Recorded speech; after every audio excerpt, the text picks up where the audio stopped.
Assalamualaikum warahmatullahi wabarakatuh. Perkenalkan, kami dari kelompok 10 yang beranggotakan saya sendiri, yaitu Nufia Rahmatul Isnaini, dengan NIM 210603110003. Dan rekan saya, yaitu Fatma Findiasari, dengan NIM 210603110090. Di sini kami akan bahas tentang ijtihad, ittiba, taklid, dan talfik.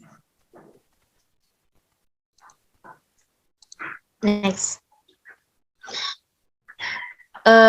Latar belakangnya sendiri yaitu Al-Quran dan As-Sunnah merupakan sumber hukum Islam yang autentik, yang secara sistematik membawa dimensi fikih dalam berbagai kesatuannya yaitu khilafiyah. Hukum Islam diharapkan mampu menjadi rahmatan lil alamin, di mana rahmat bagi seluruh alam, dan menghasilkan maslahah dan falah bagi semua umat Islam. Secara prinsip, hukum Islam berproses dalam milkul zaman wa makan, yang dimana umat Islam berperan sebagai pelaku utama dari hukum Islam. Dalam hukum Islam, ada 3 kelompok besar, yaitu kelompok pertama yang mampu berijtihad dan kemudian menjadi mujtahid. Kelompok kedua yang tidak mampu berijtihad, yang disebut taklid, dan orang yang melakukannya disebut muqallid. Dan kelompok yang ketiga, yaitu yang mencari celah dari kelompok kedua yang disebut talfik. Ketiga kelompok tersebut ikut memberi warna dan sumbangsih untuk perkembangan hukum Islam dan praktek keagamaan masyarakat Islam. Kebutuhan ijtihad ini akan terus berkembang karena setelah Rasulullah wafat, persoalan yang dialami kaum muslimin semakin bertambah dari zaman ke zaman, sedangkan Al-Quran dan As-Sunnah tidak bertambah. Sehingga kebutuhan ijtihad ini dijadikan sebuah niscaya. Namun dari sisi lain, banyak yang tidak mampu untuk berijtihad, sehingga sangat sedikit untuk mencapai derajat mujtahid. Oleh karena itu, taklid dan menjadi muqallid merupakan keniscayaan agar dalam pelaksanaan ibadah tidak menyimpang dari ketentuan yang ada. Pada saat ini, yang sama ternyata tidak sedikit yang menjadi talfik. Next. Nah, di sini kami akan membahas materi tentang ijtihad, dan poin kedua tentang ijtiba, poin ketiga tentang taklid, dan poin keempat tentang talfik. Untuk poin pertama dan poin kedua akan dibawakan oleh teman saya yaitu Fatma Findiasari. Dan untuk poin ketiga dan poin keempat akan dibawakan oleh saya sendiri yaitu Nufia Rahmatul Isnaini. Next. Untuk poin yang pertama yaitu ijtihad. Ijtihad secara bahasa yaitu usaha setiap orang berdasarkan kemampuan untuk melakukan sesuatu hal yang sulit.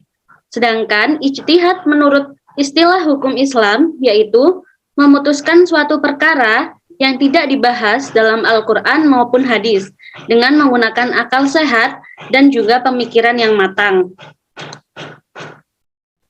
Menurut Imam Al-Ghazali dan juga diikuti oleh Qudhari, mendefinisikan ijtihad itu merupakan usaha sungguh-sungguh dari seorang mujtahid dengan sungguh-sungguh di dalam rangka mengetahui atau menetapkan tentang hukum-hukum syariah. Ada pula yang mengatakan ijtihad ini ialah qiyas, tetapi oleh Imam Al-Ghazali pendapat itu dibantah karena Imam Al-Ghazali tidak setuju. Menurutnya itu adalah keliru sebab ijtihad itu lebih umum daripada qiyas. Ijtihad sendiri memiliki beberapa fungsi. Ada fungsi al-ruju, yaitu mengembalikan ajaran-ajaran Islam kepada Al-Quran dan Sunnah. Yang kedua, fungsi al-ihil, yaitu menghidupkan kembali beberapa nilai dan semangat Islami. Dan yang ketiga, fungsi al-inabah atau pembenahan, yaitu membenahi ajaran Islam yang telah diijtihadkan oleh para ulama terdahulu. Untuk poin yang kedua, yaitu ittiba. Ittiba memiliki arti yaitu taat atau juga bisa diartikan mengikuti atau menurut. Sedangkan ittiba secara istilah merupakan agama. Istilah agama merupakan mengetahui alasan yang berdalil Al-Quran dan hadis yang dapat dijadikan hujjah. Imam Syafi'i berpendapat bahwa ittiba berarti mengikuti nasihat Nabi Muhammad SAW dan para sahabatnya atau tabi'in yang membawa kebajikan. Dalam Quran surat Yunus ayat 15 yang artinya, katakanlah, Jika kamu benar-benar mencintai Allah, ikutilah aku, niscaya Allah akan mengasihi dan mengampuni dosa-dosamu. Allah Maha Mengampun lagi Maha Penyayang. Dalam surat tersebut, ayat tersebut, kita sebagai umat Islam secara tegas diperintahkan untuk mentaati perintah Allah Subhanahu wa taala. Keputusan untuk menaati Allah adalah wajib dan tidak ada dalil untuk mengubahnya. Banyak ayat Al-Qur'an yang membahas tentang kewajiban ittiba ini, terutama dalam surat Yunus yang muncul 6 kali dalam ayat 15. Tentu ada banyak alasan keberadaan ittiba, yang merupakan salah satu hal yang harus dilakukan umat Islam. Dan diharapkan dengan ittiba ini, setiap umat Islam, sekalipun masih awam, dapat mengamalkan ajaran Islam tanpa diselubungi keraguan dan dengan penuh keyakinan. Selanjutnya yaitu taklid. Secara bahasa, taklid berasal dari kata qallada yuqallidu qiladan taqlidan, yang artinya meletakkan kalung di leher. Menurut istilah, para ulama usul fikih mendefinisikan dengan berbagai macam perspektif. Untuk perspektif yang pertama, yaitu disampaikan oleh Muhammad bin Shalih Al-Utsaimin dan Al-Sulaimi, yaitu mengikuti perkataan orang yang perkataannya bukan hujjah.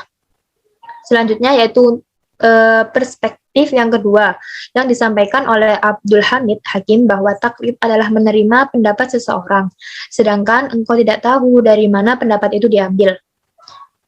Kemudian yang ketiga yaitu perspektif yang disampaikan oleh Abdul Malik bin Abdullah bin Yusuf Muhammad Al-Juwaini, yaitu taklid adalah mengikuti orang yang tidak didasarkan pada hujjah atau alasan dalam mengikutinya, dan tidak disandarkan pada pengetahuan. Taklid dijadikan sebagai pendisiplinan ilmu dalam usul fikih, mempunyai rukun yang menjadi komponen pokoknya. Yang pertama yaitu al-mukallafi. Al-mukallafi ini merupakan sebuah pendapat atau topik tertentu yang dijadikan sebagai objek seseorang untuk melaksanakan taklid. Nah, di sini adapun pendapat atau topik yang dapat menjadi objek taklid yang dijelaskan dengan ketentuan hukum, yaitu yang pertama ada taklid dalam akidah, yaitu taklid terhadap hal-hal yang terkait erat dengan keyakinan terhadap sesuatu yang termasuk dalam pengetahuan dasar dan fundamental dalam agama Islam. Selanjutnya yang kedua yaitu taklid dalam usul ad-din, yaitu taklid yang meliputi pemahaman terhadap wajib, muhal, dan jaiz bagi Allah Subhanahu wa taala. Selanjutnya yang ketiga yaitu taklid dalam al-furu', yaitu taklid yang berkaitan dengan hal-hal amaliyah ibadah seseorang.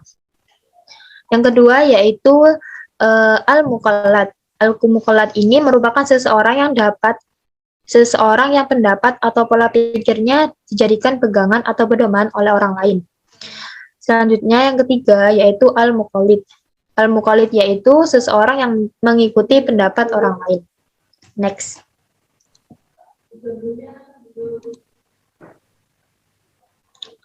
Adapun syarat-syarat dalam bertaklid seperti halnya pada ijtihad, yaitu yang pertama, mengetahui hal-hal yang dianggap oleh imamnya sebagai syarat dan kewajiban dalam suatu masalah yang akan ditaklidi. Yang kedua, terjadinya taklid sebelum melakukan sesuatu masalah yang ia taklidi. Yang ketiga, yaitu terjadinya taklid tentang pendapat yang ringan-ringan, seperti tatabu al-rukhas, sehingga menghilang taklif atau kewajiban yang sama sekali. Yang keempat yaitu imam yang diikuti harus sudah menjadi mujtahid, meskipun itu mujtahid fatwa. Selanjutnya yang kelima yaitu tidak terjadi talfik dalam satu kasus masalah atau qadliyah. Dan yang terakhir yaitu hukum perkara yang dijadikan panutan bukan merupakan keputusan yang apabila dijadikan keputusan oleh qadli harus dibatalkan, sebab bertentangan dengan dalil teks Al-Quran, hadis, atau ijma'. Next. Selanjutnya yaitu secara bahasa, talfik berasal dari bahasa Arab yang berarti menyamakan atau merapatkan dua tepi yang berbeda. Menurut perkataan talfiki hadis, berarti menghiasi suatu cerita dengan yang salah atau bohong. Dalam fikih dan usul fikih, ungkapan talfik dimaksudkan pada umumnya yaitu mengambil satu masalah dengan suatu cara yang tidak cocok dengan pendapat dari salah satu para mujtahid terdahulu. Secara istilah, talfik adalah mengambil atau mengikuti hukum dari suatu peristiwa atau kejadian dengan mengambilnya dari berbagai macam mazhab. Talfik sendiri dikelompokkan menjadi dua, yaitu talfik dalam lebih dari satu qadliyah, dan yang kedua yaitu talfik dalam satu qadliyah. Di sini talfik dalam lebih dari satu qadliyah. Contohnya seperti orang yang berwudu dengan hanya mengusap sebagian kepala yang bertaklid pada mazhab Imam Syafi'i. Kemudian ia sholat dengan menghadap ke arah kiblat yang bertaklid pada Imam Abu Hanifah. Selanjutnya untuk yang talfik dalam satu qadliyah. Contohnya seperti berwudu dengan hanya mengusap sebagian kepala. Setelah berwudu, dia menyentuh perempuan, kemudian melakukan sholat. Maka sholat inilah yang dijadikan perdebatan serius di kalangan ulama tentang sah atau tidaknya sholat tersebut. Next. Terdapat 3 istilah yang sering bercampur aduk di kalangan ulama dalam memahami talfik, yaitu yang pertama, ada ihdaats qaulin tsalis, yaitu mencetuskan pendapat ketiga. Maksudnya di sini yaitu apabila para mujtahid berbeda pendapat dalam satu masalah kepada dua pendapat, tidak boleh bagi siapapun menciptakan pendapat yang ketiga, karena pada permasalahan ini para mujtahid telah sepakat ada 2 pendapat saja. Nah, ihdaats qaulin tsalis ini meninggalkan kedua pendapat tersebut dan membuat pendapat yang ketiga yang tidak ada kaitannya dengan 2 pendapat yang sudah ada. Selanjutnya yang kedua yaitu ada tatabu ar-ruhas atau mencari-cari keringanan. Di sini maksudnya adalah ruhas adalah hukum syara yang berubah menjadi mudah dari hukum dasarnya karena sebab uzur seperti boleh memakan bangkai, jamak, dan qasar sholat.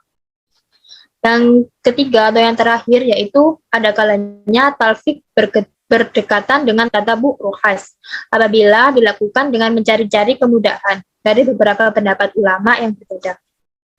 Para ulama sepakat bahwa talfik yang dilarang adalah talfik yang membawa ke arah tatabu ruhas. Next. Sekian penjelasan dari kami. Apabila ada salah kata, kami mohon maaf sebesar-besarnya. Sekian. Wabillahi taufiq wal hidayah. Wassalamualaikum warahmatullahi wabarakatuh.